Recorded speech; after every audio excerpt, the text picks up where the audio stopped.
Hi, this is Tookie Blue Eyes, and thanks for tuning in today. This is going to be a video continuation of the 12-mile hike through Picketwire Canyon. The last time I brought you folks out, I didn't get to show you all the dinosaur tracks, nor did I get to show you the Native American rock art, and I didn't think I got to show you the Rourke Ranch. So hopefully today, I came out here a little earlier, and I'm not so pressed for time this time, that I'll get the chance to show you that.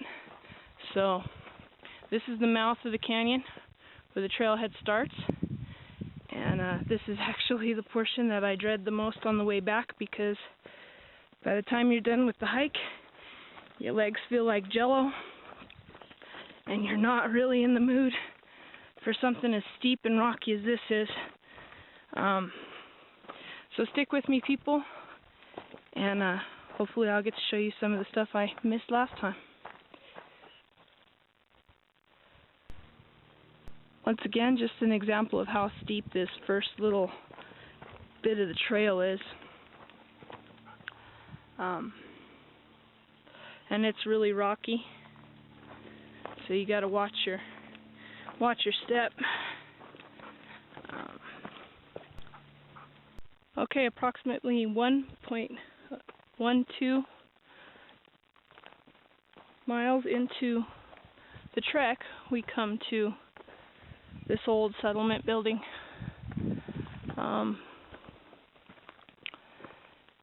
The well, don't fall down there. And actually it's pretty nifty. You can see they made their walls out of adobe. Over here, wood frame. The door frame's right over there. Another door frame.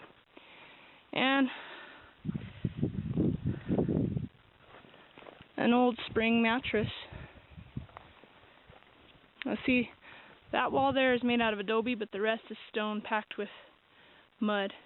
Be careful when kicking around, because this is good territory for rattlesnakes. But there's one of the features I failed to show you on the first trip out here. Well, there's much more to see, so here's a little piece of history that came out of the ruins that I just showed you. An old wood stove, and this is how early settlers and pioneers used to cook. They would build a fire. We used to have one of these in our cabin a long time ago, and my mom had another one put in our house because she loved how it cooked so much.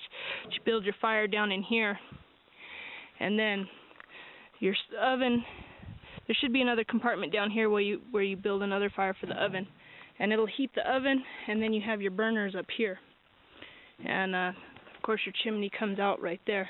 But this is how early settlers and pioneers used to cook back in the day. And here we are once again at the dinosaur tracks, taking a look at some theropod tracks. Today I'm going to brave the river. I brought sandals to do that with. Looks like the water's high, so I'm going to have to cross up there. Show you the brontosaurus track. Now as you can see, the waters are running pretty heavy right now. To cross it, I brought my sandals so I don't get my shoes all wet.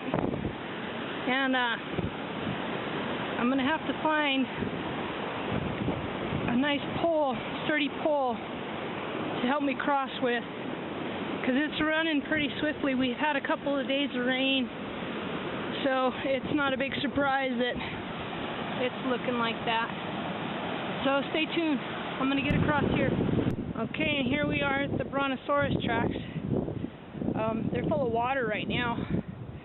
So all the heavy rain that we got washed up a bunch of muck, mud, but we got some rain, and that could possibly be why this is underwater, because it wasn't last time I was out here. But these are the brontosaurus tracks. I'm sorry that they're not very well defined for you. I was kind of hoping that they would be. But they're here, and what they are.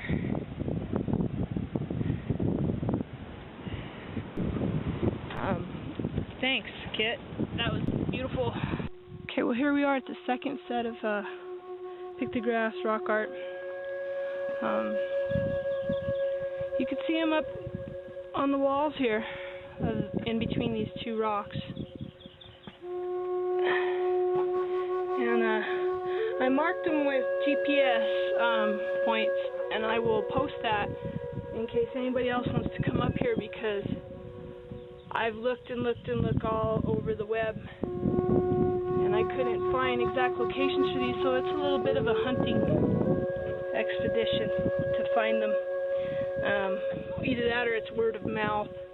I got lucky on the first set because there was a gentleman and some kids that knew exactly where they were. And I don't know if this is true or not, but it's speculated that some of these may be Native American and some of these may actually be Celtic. These ones here are a little more weathered because they were on the outside of the rock. And that looks like a man. Picture of a man. And here we are at the third site for rock art. And it's all along the walls here. Be real careful. There's rattlesnakes in here. But as you can see, like I said, I will post the GPS coordinates for these places on the sidebar for those of you interested in taking a look-see for yourself.